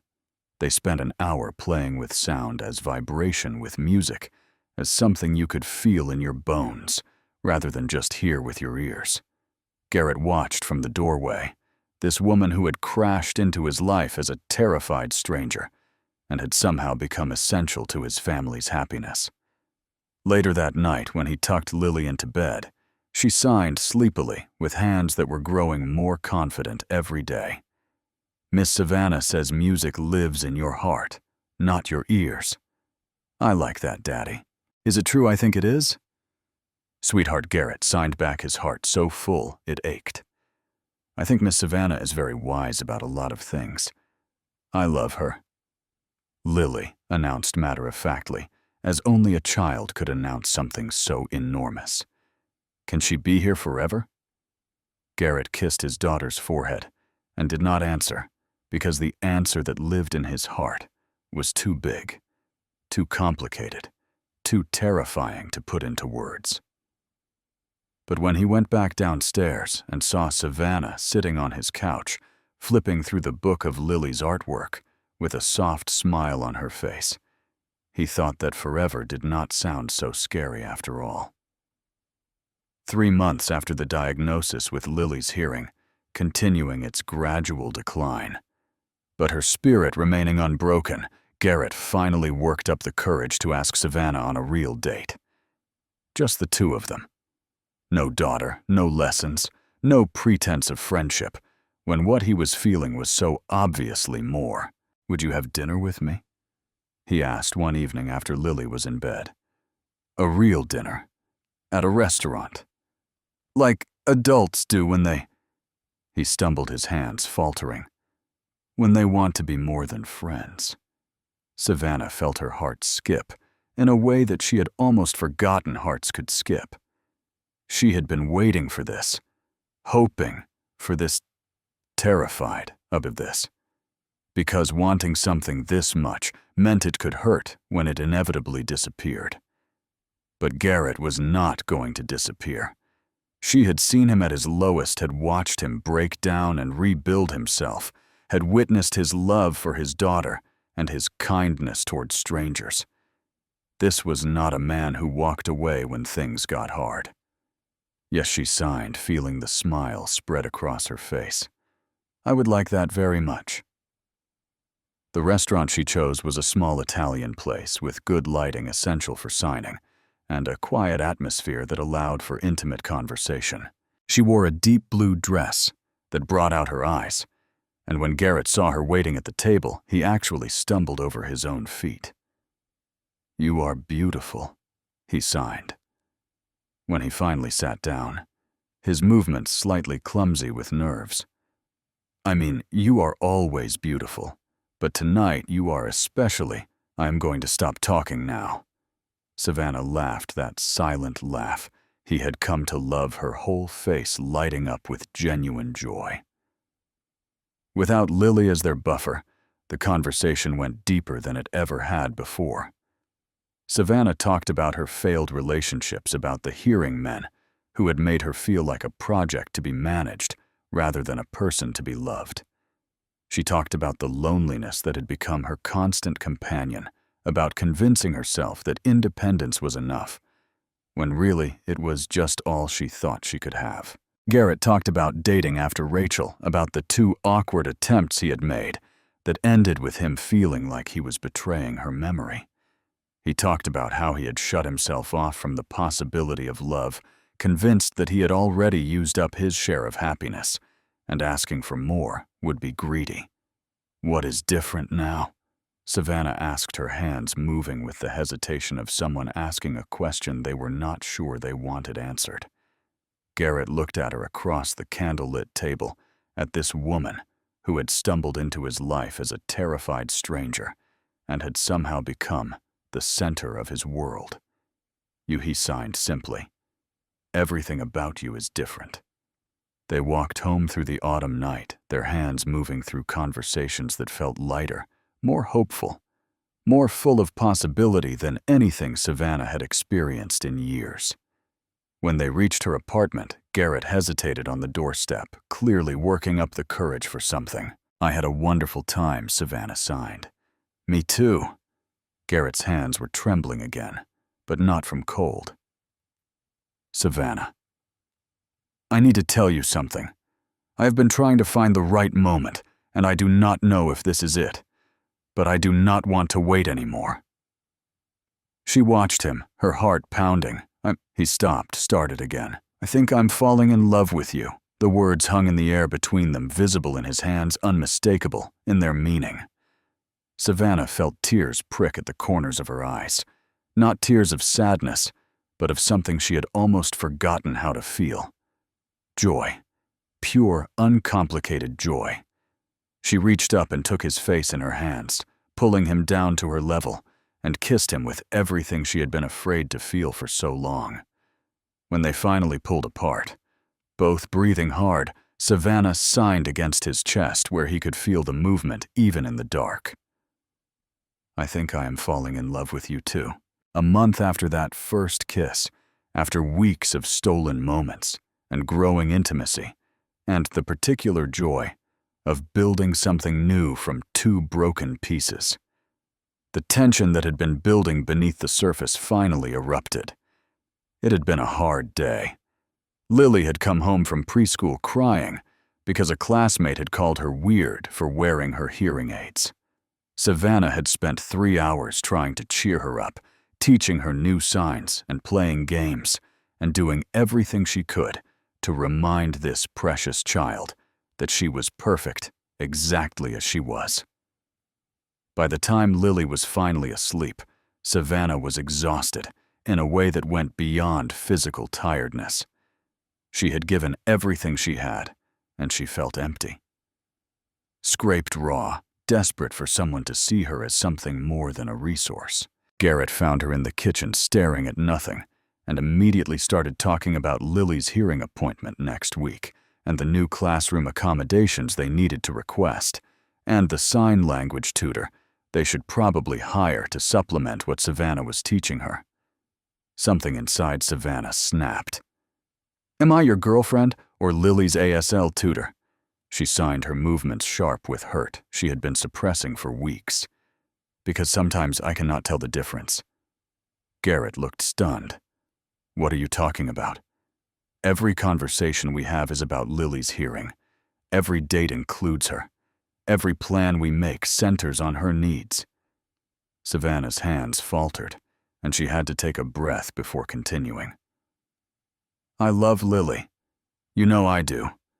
But sometimes I need to know that you want me, not just because I am useful." The silence that followed was deafening in its own way. "I have spent my whole life being useful." Savannah continued, the words pouring out now that she had started.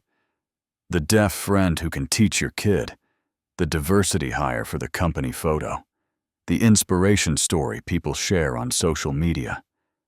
Just once I want someone to want me, just me. Not my usefulness, not my deafness, just Savannah." Tears were streaming down her face, and she hated herself for crying, hated showing this weakness, hated needing something so desperately from someone who might not be able to give it. "I'm sorry." Garrett's hands moved slowly, deliberately, making sure she saw every word. "You are right. I have been so focused on Lily's diagnosis that I forgot to just be with you.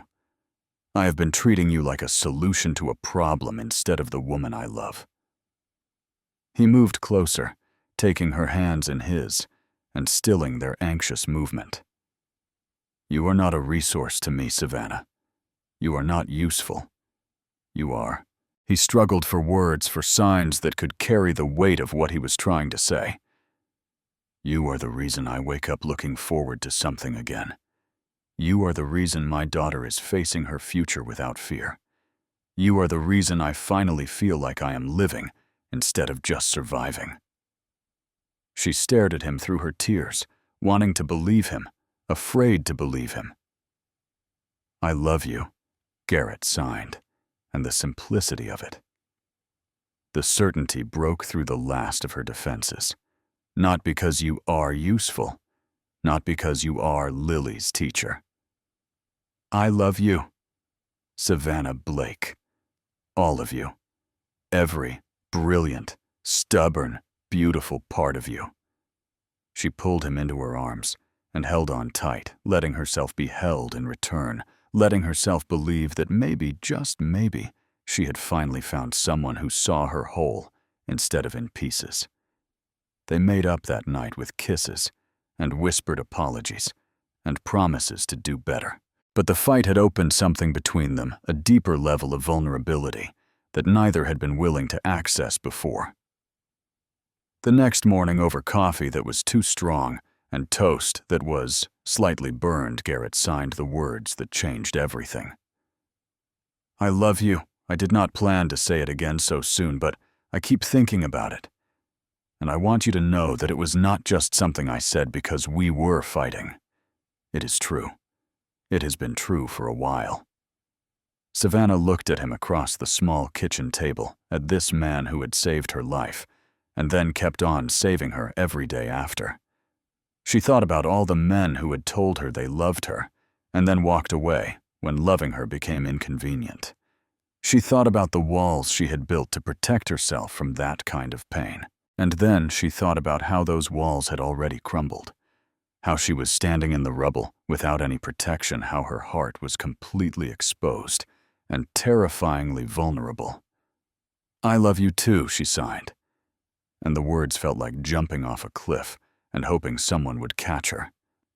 "I have been afraid to say it, afraid that if I put it into words, it would become real enough to hurt when it disappeared."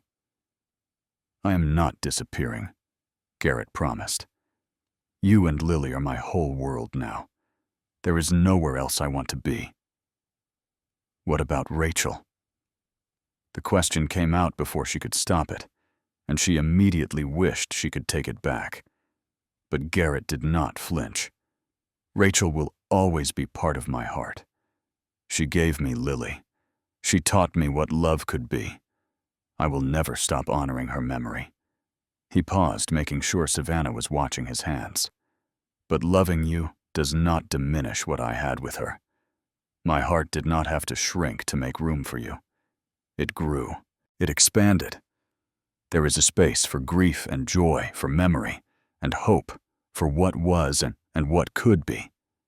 Savannah felt tears rolling down her cheeks again. But these were different tears, happy tears, the kind she had almost forgotten how to cry. "I want to be part of Lily's life forever," she signed the words coming from somewhere deep inside her. "Not just as her teacher, not just as your girlfriend. I want to watch her grow up. I want to be there for her first day of school and her first heartbreak and her graduation and all the moments in between. I want to be her family." Garrett pulled her into his arms, and she felt his heart pounding against her cheek, felt the warmth of him surrounding her like the safest place in the world. "You already are," he signed against her, back where she could feel the movement of his hands. "You have been family since the moment you walked into that cafe." 4 months after that terrifying night at Brennan's Corner Cafe, the trial date finally arrived. Derek Vance would face justice for what he had done, for the 3 weeks of terror he had inflicted, for the 2 other women who had been too scared to pursue charges for the predator he had become in the shadows of ordinary life. Savannah sat in the witness waiting room of the Ashford County Courthouse, her stomach tied in knots, her hands clasped so tightly in her lap that her knuckles had gone white. She was wearing a simple gray dress that made her feel professional and invisible, a far cry from the red dress that Derek had stalked through the autumn streets. Her blonde hair was pulled back in a neat bun, and her face was carefully composed. But inside, she was screaming. She would have to face him today. Sit in that witness box and look at the man who had hunted her, terrorized her, made her feel like prey. She would have to describe the fear, the helplessness, the desperate moments when no one could understand her cries for help. She would have to be vulnerable in front of a room full of strangers who would judge whether her terror was real enough, serious enough, worthy of justice. Garrett sat beside her, having taken the day off work to be there. His brother Connor had flown in from Washington, D.C., dignified and powerful in his professor's demeanor, determined to show support for the woman who had become family. Lily was safely at home with Garrett's mother, went from the ugliness of courtrooms and criminals. "You can do this," Connor signed when the bailiff came to escort Savannah into the courtroom. "You are not a victim today. You are a warrior. Show them who you really are."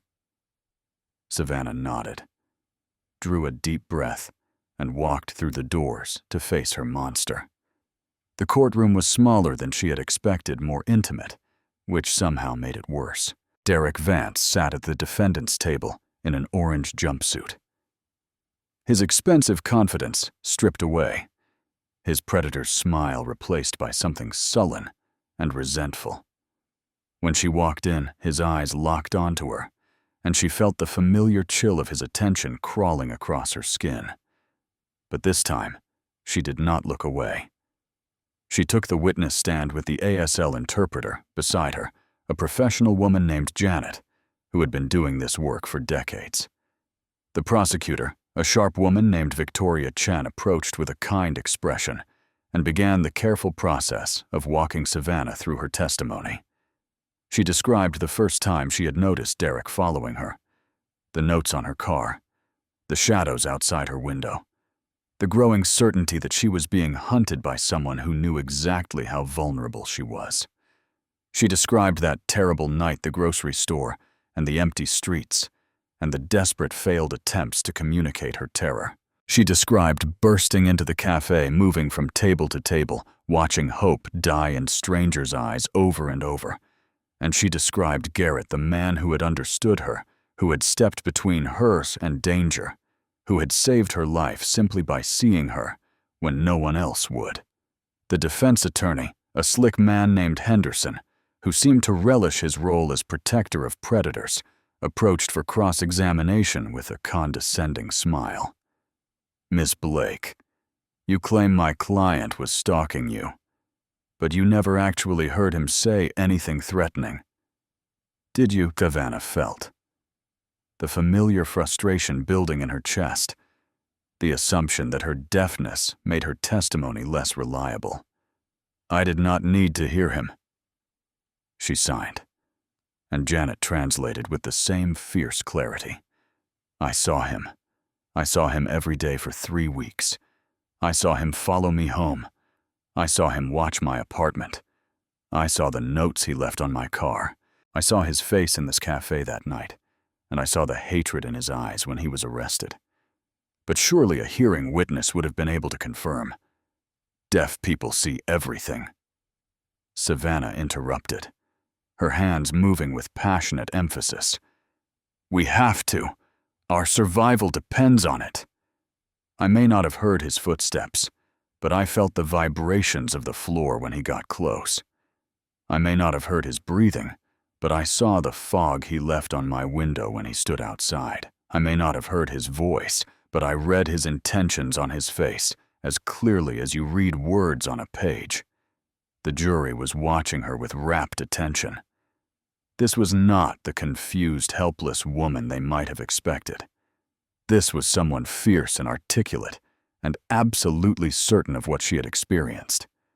Henderson tried a few more questions, attempting to poke holes in her story, but Savannah had truth on her side, and truth was a weapon that could not be deflected.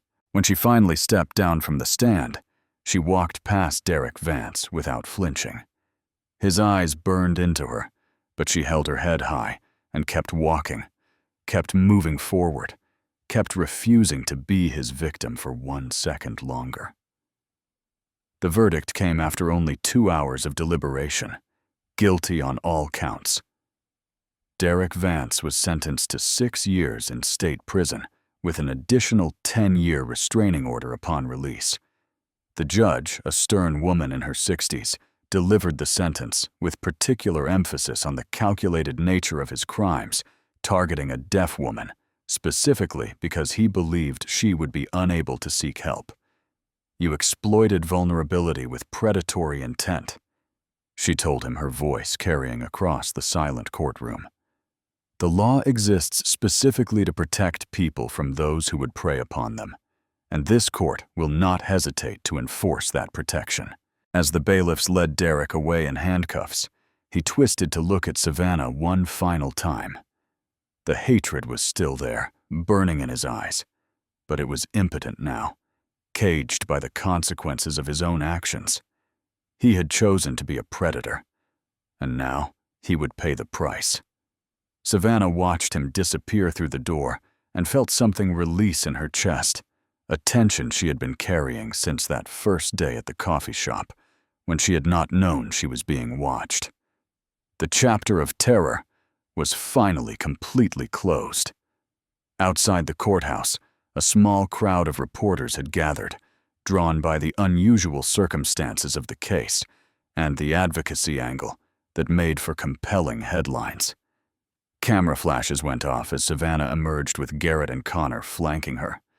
But she declined most interviews, not wanting her life to become a spectacle. She did make one statement, though, through Janet the interpreter, standing on the courthouse steps with the autumn sun warm on her face. "Derek Vance chose me because he thought my deafness made me weak," she said, her hands moving with calm authority. "He was wrong. I am here today because of the courage of strangers who became family. To anyone else being stalked, being hunted, being told they are easy prey, you are not alone. You are not weak. And there are people who will fight for you." Then she walked away from the cameras, from the questions from the chapter of her life that she was finally ready to close. That night in Garrett's house, with Lily jumping up and down with excitement and a homemade banner reading "We love you, Miss Savannah" hanging crookedly on the wall. She felt something she had been afraid to feel for a very long time. Complete peace. The monster was gone, and her new life was finally ready to begin. 1 year after that terrifying night in the cafe, Garrett brought Savannah and Lily back to Brennan's Corner Cafe. It was autumn again, the streets painted in amber and gold, the air crisp with the promise of change. The same table by the window was available, as if it had been waiting for them, and they slid into their seats with the easy familiarity of family.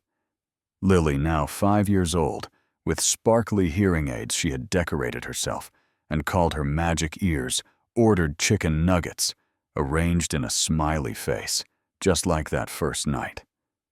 But there was no fear, now. No panic, no desperation. Just 3 people who had found each other against all odds and had chosen to keep finding each other every day since. What Savannah did not know was that Lily had been practicing something for weeks. Garrett had taught her a specific sequence of signs, had made her rehearse them, until they were perfect, had sworn her to secrecy with the solemnity that only a 5-year-old could muster. "Miss Savannah," Lily said suddenly, tugging at her sleeve with barely contained excitement. "Can I say something to you in sign language? I practiced really, really hard, and I want it to be perfect." Savannah smiled at this precious child, who had become her daughter in every way that mattered. "Of course, sweetheart. Show me what you learned." Lily turned to face her directly, her small face scrunched with concentration, her hands forming signs with the careful deliberation of someone who wanted every gesture to be exactly right. Thank you for teaching me. I am not scared anymore. I love you."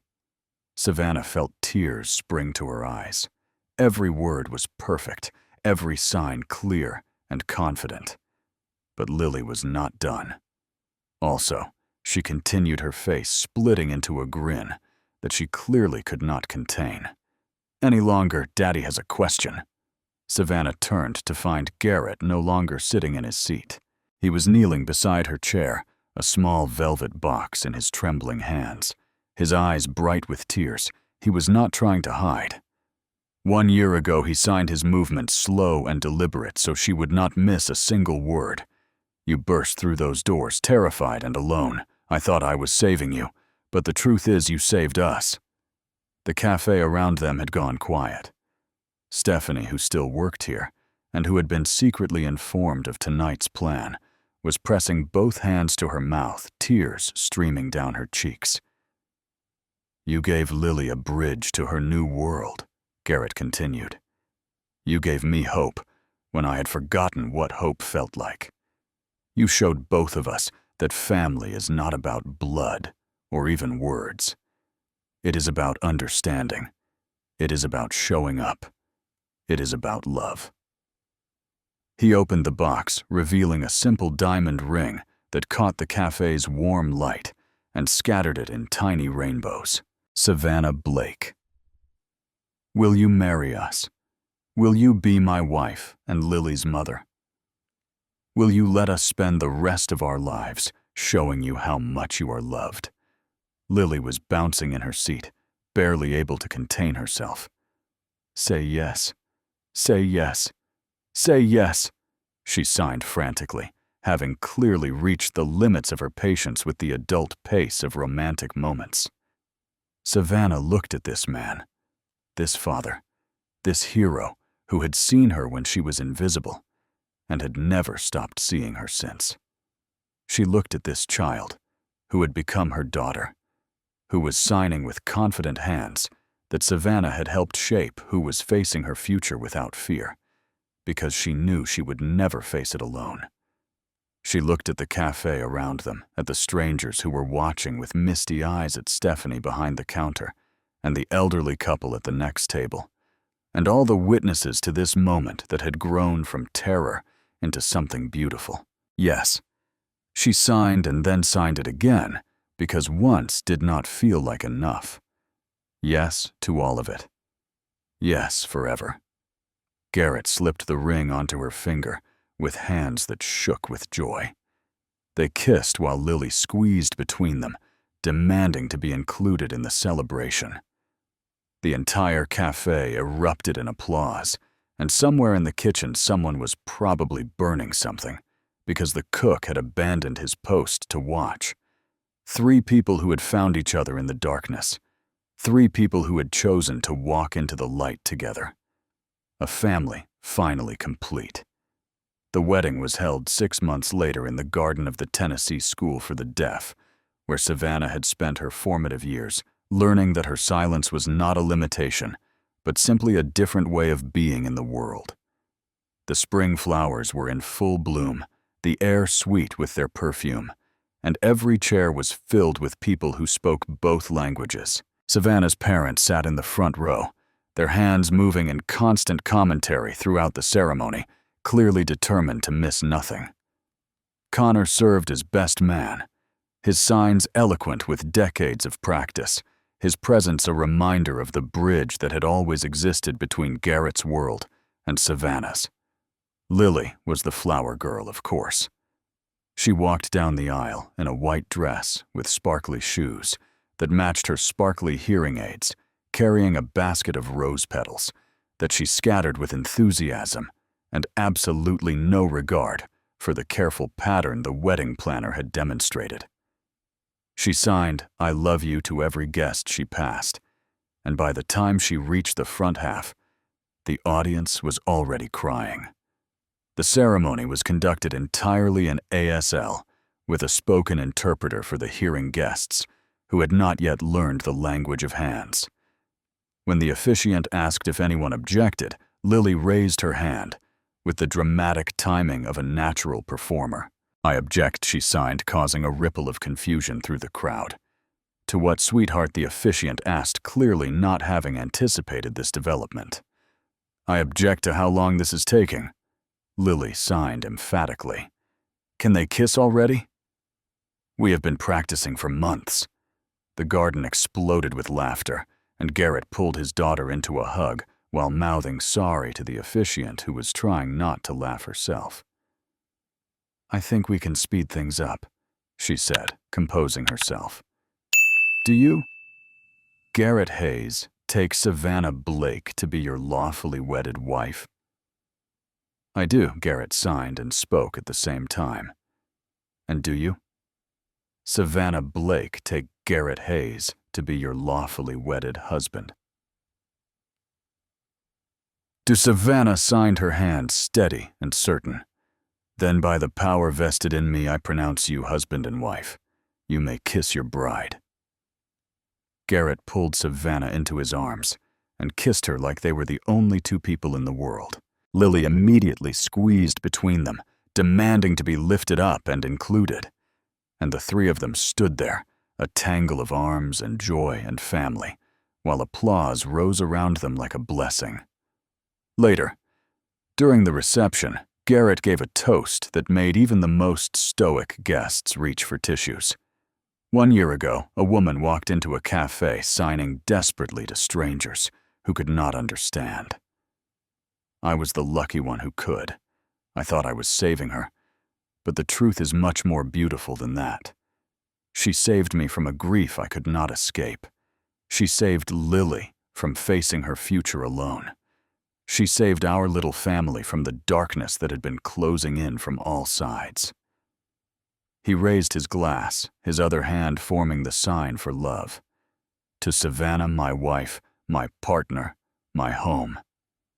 Thank you for walking into that cafe. Thank you for letting me understand you. Thank you for making us whole." The garden echoed with the sound of glasses clinking and hands moving in applause. And Savannah, surrounded by the people she loved, finally understood what home really meant. Their house in Ashford had become the warmest home on the street, filled with noise that had nothing to do with sound and everything to do with love.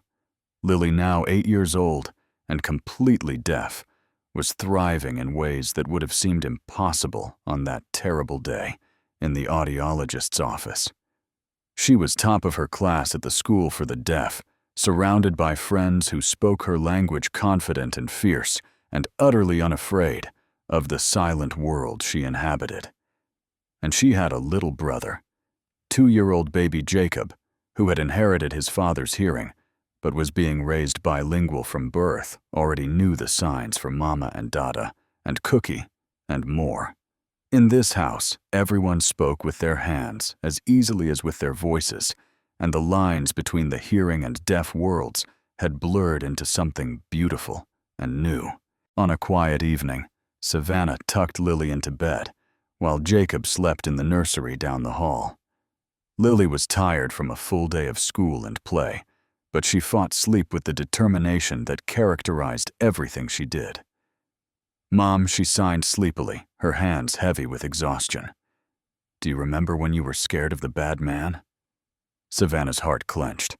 They rarely talked about Derek Vance anymore, that chapter so thoroughly closed that it sometimes felt like it had happened to someone else. "I remember," she signed back. "I am glad you found Daddy. I am glad you found us." Lily's eyes were closing now, her signs becoming slower and less precise. "You were the best thing that ever happened to our family." Savannah kissed her daughter's forehead, feeling tears prick at the corners of her eyes. "No, sweetheart," she signed against Lily's small hand. "You were the best thing that ever happened to me." Downstairs, Garrett was rocking Jacob to sleep, the baby's small head resting against his shoulder. When Savannah appeared in the doorway, he looked up with the smile that still made her heart skip after all these years. "Everyone okay?" He signed with his free hand. She looked at her husband, at her sleeping son, at the photos of their family, covering every wall. She thought about that terrified woman in the red dress, signing desperately to strangers who could not understand, running out of hope and options on a cold autumn night. That woman had found her voice in the language of hands. She had found her home in the arms of a man who understood. She had found her family in the most unexpected place, with the most unexpected people in the most unexpected way.